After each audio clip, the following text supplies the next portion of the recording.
Welcome to Bleav in Chargers. Going to preview the Week 3 matchup between the Chargers and the Pittsburgh Steelers here on this installment. A big thank you to all of you for downloading, listening, watching on YouTube, wherever you get it. Cannot thank you enough with the great Lorenzo Neal. Matt Money Smith here. So if you can, leave a rating, a thumbs up on YouTube, however many stars you want to give us over there on whatever podcast platform. And if you can write a review or a comment on YouTube, that always helps the cause as well. Follow Bleav, B-L-E-A-V, on all the social media channels for the latest to make sure you're up to speed on when everything posts so you can consume this incredible content the moment that it shows up. Lo, we already got into the win over the Panthers, so now we preview a meeting in Pittsburgh between two teams that are playing football the same way, that statistically rank incredibly in the exact same categories and are going to play and have two head coaches that you better bust your tail and you better block and you better play a physical brand of football. It's the 2-0 Steelers and the 2-0 Chargers going at it in Pittsburgh on Sunday. It's going to be some old school football out there. No question, Money. Woo, I'm fired up. This is that one when I'm like, I get that gambler and say, on a warm summer, even on a train bound nowhere. This is that one. We took turns staring at the, when boredom overtook us. Okay. I'm telling you, this is that one. You got to know when to hold them and know when to fold them. And this is going to be, these guys are going to go at it. They ain't going to hold them. They're going to hold them. They're not going to fold them. These are two teams that are so similar. This is, to me, should be the game of the week. These are two physical teams that aren't going to back down. This is a heavyweight fight. Joe Frazier, Ali, Muhammad Ali, the rope-a-dope. This is the one, George Foreman, in the Thrill in Manila. This is what you're going to see. You're going to see two teams that are going to throw body blows, and haymaker, and hope to finally in the fourth quarter who's going to pop it. This game's going to be – no, go ahead. This is going to be one. Yeah, I'll tell you, Lo, I think the most interesting matchup is going to be the Chargers O-line versus the Steelers D-line. That's where this thing's going to be figured out. Now, I'll get to the Steelers side of things and all the issues they're having right now on that offensive line. It's been a mess, and they got guys that are moving in and out and guys that are playing injured, and they got a first-round pick that they can't figure it out, and he's incurring the wrath of Mike Tomlin. But you and I talked about it. There is one thing that has been consistent in football for 20 years, and that is, it's actually been more like 30 years, and that's Pittsburgh Steelers defense, that 3-4 defense. You know what it is. You know how hard it's going to be to play against. And when you're talking last week, and I'm not crazy about the PFF grades on O-line because they have no idea what the assignments were and that's it. But when they make Joe Alt the number 1 rated tackle and Rashawn Slater the number 2 rated tackle for the week, then maybe I'm happy to give them their flowers. So when you've got that, and you've got that going up against Larry Ogunjobi, Cam Hayward, TJ Watt, Alex Highsmith, it is going to be an absolute heavyweight fight, as you described it perfectly up front. And I'll tell you, it's interesting when you go through the stats, as I'll pull them up here.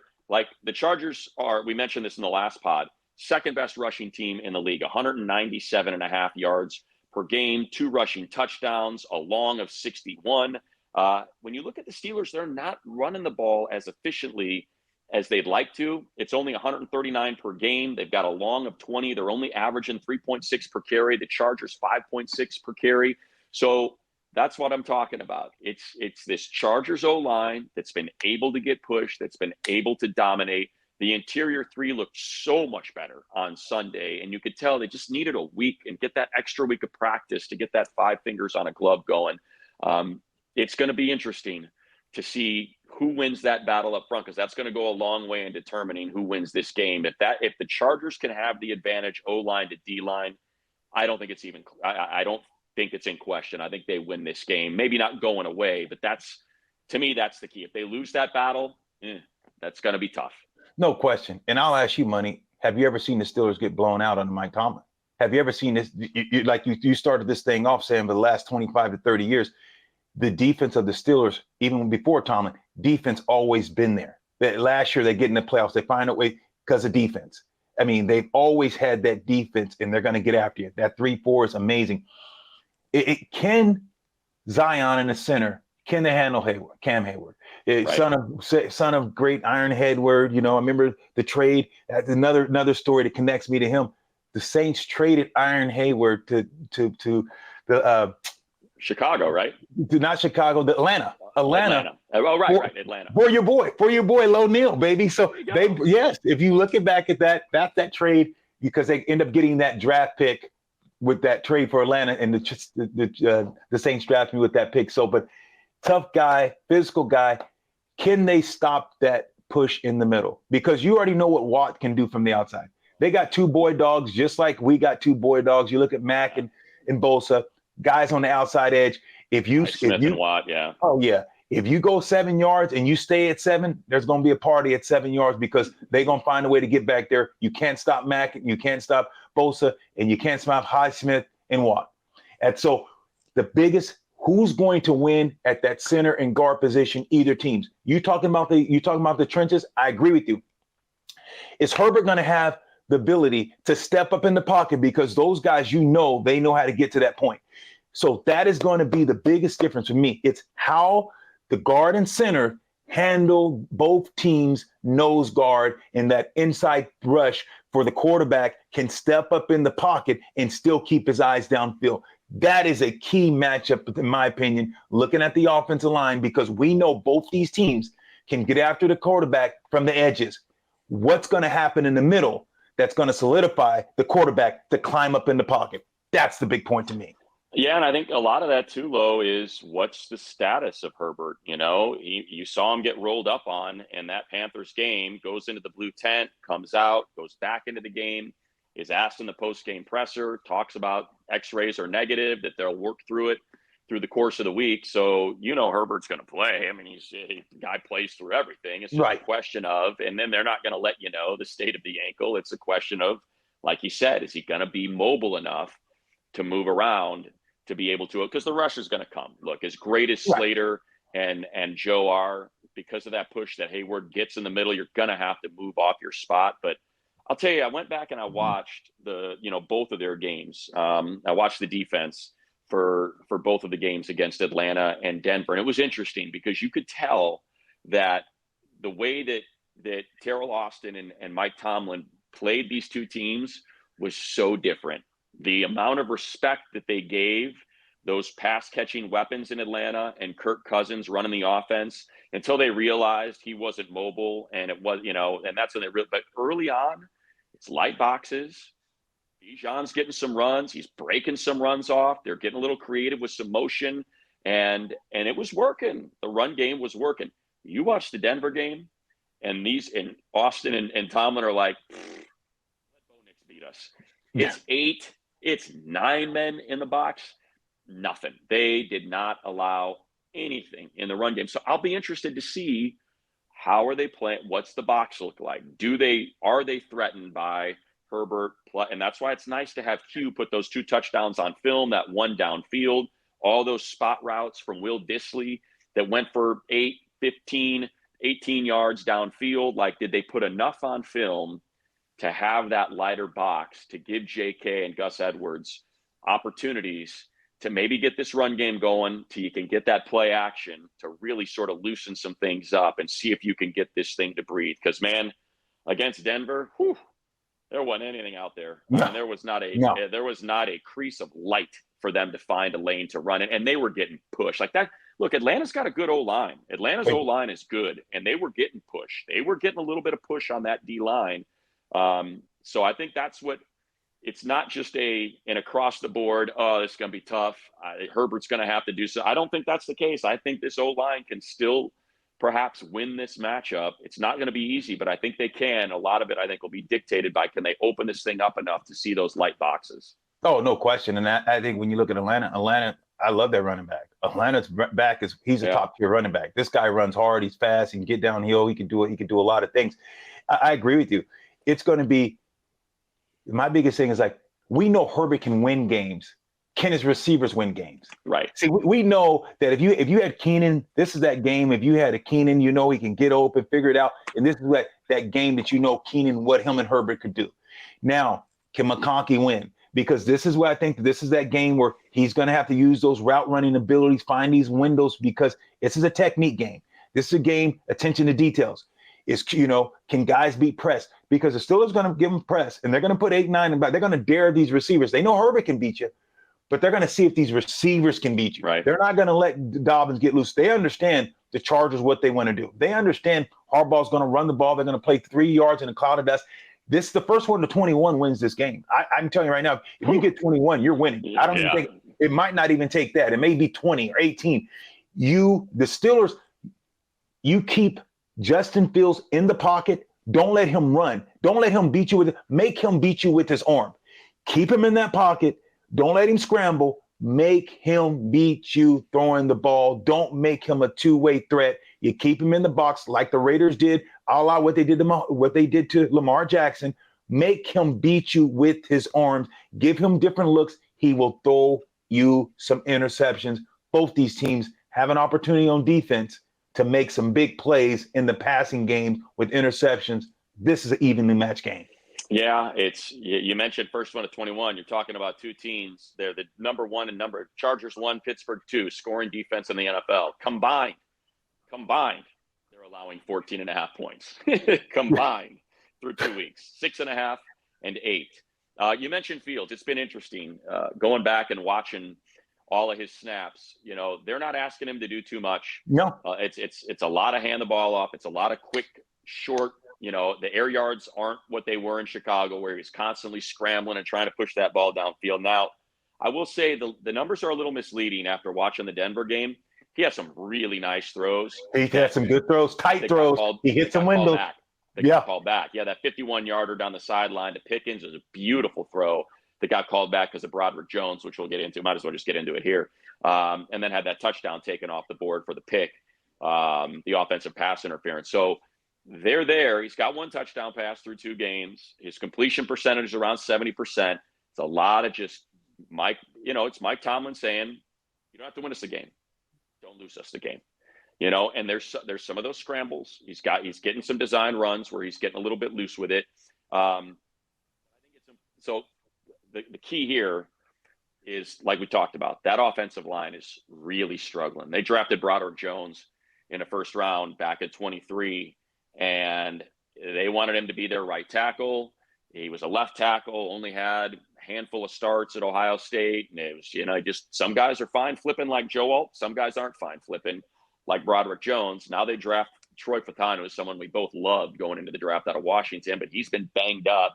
So he gets pressed into playing. In the meantime, now they've got to play Dan Moore at left tackle, which I think if it were up to them, they'd love to have Jones and Fautanu as their bookends. And they're leaky, man. They're leaky. They hold. There's bad penalty. Broderick Jones had a false start and 2 holding penalties on 1 series. And that was it. Got pulled. And guess what? He's out there because they need him. Even though he's really struggled, he was still out there because they needed him. So there's an opportunity, hopefully, for Bosa and Mack and Thule and Bud to take advantage of those tackles that are leaky and force Fields to fall in some muscle memory, some of those bad habits from Chicago, holding on to the ball forever and taking all those sacks, ill-advised throws. It's in there because it's been in there. It's been in there for 3 years. So it's in there. Just if Joey and look, the Falcons nor the Broncos have the pass rushers that are Joey and Khalil and Thule and Bud, for that matter. They don't even have guys that are as good as Bud and Thule. So the fact that you're going to be able to really heat him up, I think, is when we're going to find out. Yeah, this sounds great when you're not really getting pressured in the pocket. Let's see what happens when you do. Will you fall back into those old habits, make the ball available, take sacks, get off schedule? I totally agree with you. I'll tell you what I'm going to do. Last week I won. I'm going to go on Bet Online, and I'm going to take the under. I guarantee it's going to be under 40. I'm guaranteeing it's going to be like 37. If it's under 40, I'm banging it. Then go on Bet Online. But I'm telling you, that is going to be that, to me, is the play. Bet Online, check that out. Bet Online, world's most trusted betting platform, #1 source for everything football, every stat matchup, live odds. You can bet during the games. If you're as confident as Low, get in on the $200,000 mega contest. Pick 5 games against the spread every week for your chance to win weekly prizes and a share of $200,000.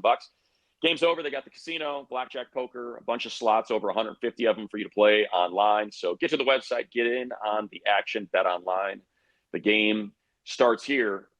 I think you said it, Lo. It's going to be a ball control, run. Think about that first half against the Raiders. You know, just stuck with it. Don't look at how many times did they punt against the Panthers? You know, when it was 4th and 1, and we're like, they're really punting. It's like, why not? Yeah, they're not going to go anywhere. So keep punting. And I love that about Harbaugh. They could have went for it and probably converted, but like, forget this. Let's play field position. They can't do anything. And you watch Najee Harris running the ball for the Steelers. Their running game, to me, has not been anything. They don't have big playability. If you tackle them, keep them in the box, Najee runs high a little bit. I don't think he runs hard, but they don't scare me. They're not game-changing backs or playmaking backs, in my opinion. They run okay. So you got to keep this game tight. You got to make sure you don't let them run the ball. Both these two coaches are going to play the same type of blueprint, and they're telling their teams, whoever doesn't make the least amount of mistakes win this ball. They're telling their quarterbacks, don't turn the ball over. They're saying, look, whoever wins this turnover battle wins this game, and that's what's going to be big. And if it comes down to have to throw the ball, I'll take our guy any day over their guys. Yes, Phil showed he could throw the ball last week, like you said, against Denver, made some big throws. But we know what the Chargers have, an elite quarterback. It's going to come down to ball control and turnovers. Whoever wins the turnover battle in this game definitely wins. Oh, you can probably speak to you can speak to this better than I can, but I don't know if it's more of a Henley, Harriman, Colson game, or if it's more of like a Derwin sort of game, because they like to use their tight ends, right? They've got Freiermuth and Washington. You remember Washington? He's built like the biggest offensive lineman on the field, but he's a tight end out of Georgia. Drafted him in the 4th round a couple years ago. And Freiermuth is one of the best, all around blocking plus receiving tight ends. 8 receptions on 8 targets, 66 yards for Freiermuth. He's a weapon. So it's those tight ends, I think, that are going to be out. Look, they're in 12 all the time. Those two guys are in 12. It's what they play, so you're going to have to deal with tight ends on both sides of that offensive line, helping to chip, leaking out. You said it. It's a points are at a premium play.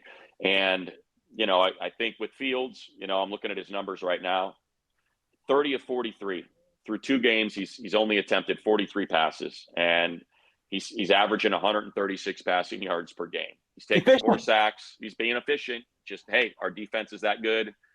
We'll keep running the ball. You mentioned Najee. He's only rushing for 3.8. Jaylen Warren gets his 11 carries, 4.5. And Fields has got 22 carries for 84 yards. So he's happy to run the ball as well. But that's like in the passing game, Pickens is a freak. He is a complete freak.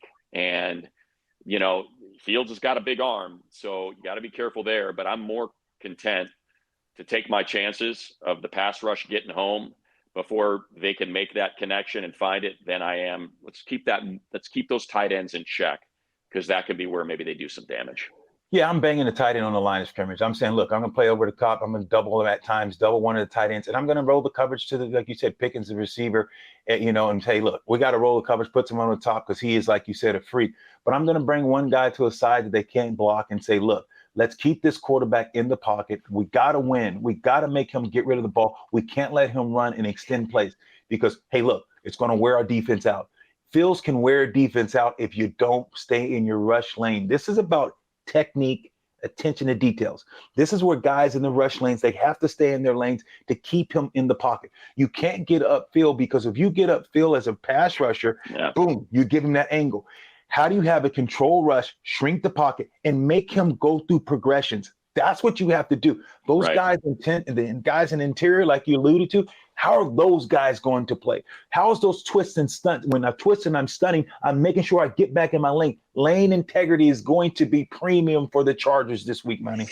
Yeah, it is. Look, it's going to be a tough game. I don't think there's any bones about it. They played a Denver team that looked disjointed. Bo Nix looked completely overmatched. They played an Atlanta team that just knocked off the Eagles in primetime in Philadelphia on Monday night with a lot of effective weapons. So it's not like, that Atlanta team's solid. A lot of people picked them to win the NFC South, and the Steelers held them to 10 points and roughed them up, something good.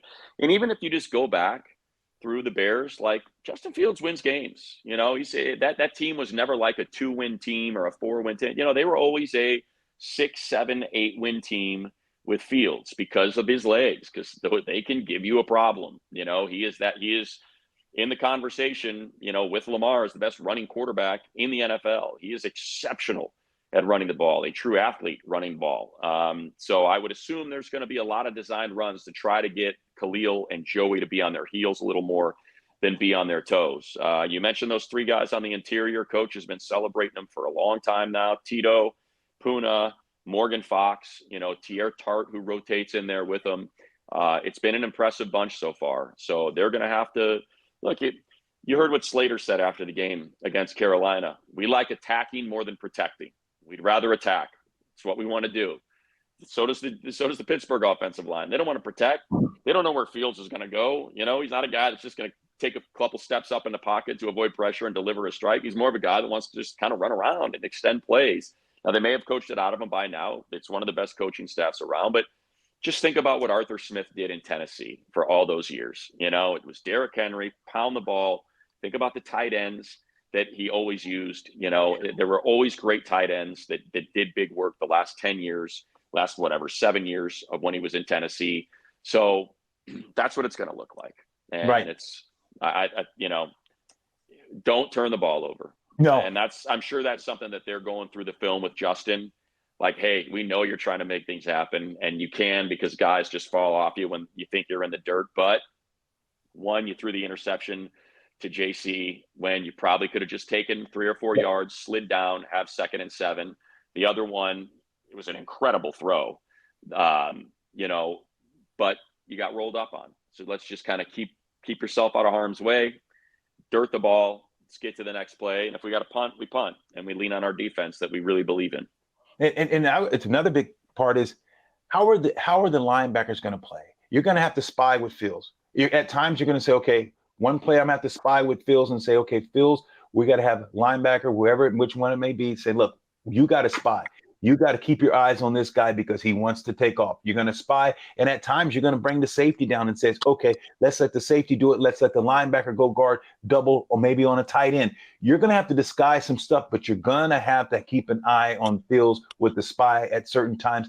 And like you said, get after him, keep him in the box, limit the turnovers, and just be physical. And I tell you right now, you have to realize the edge. I mean, you got to give the edge right now. Quarterback, we get the edge, and that's what I love. But you have to give the edge to the Steelers. And here's why. Steelers been on the road. They went to Atlanta, found a way to win. They went on the road. They found a way to win last week. Now they're coming home.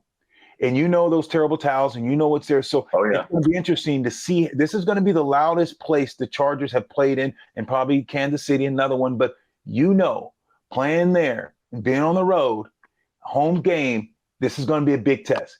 This is going to be a huge test for the Chargers. But like Harbaugh says, who's got it better than us? Nobody.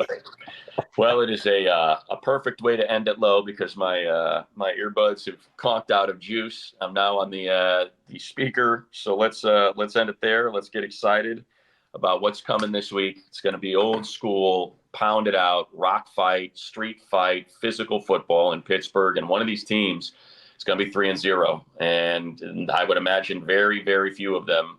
The Steelers in a division with the Ravens and the Bengals, the Chargers in a division with the Chiefs, were picked to win the division. And you start a season 3-0, and you're going to start thinking real hard about, oh yeah, this is the path to win a division now. And it's a big game. It's a big game for wild card tiebreakers. It's a big game, you know, just to be able to walk into a Chiefs contest at SoFi week 4, 3-0. It's going to feel really good if they can pull this off. No question, Money. I'm speechless. I'm speechless. I love it.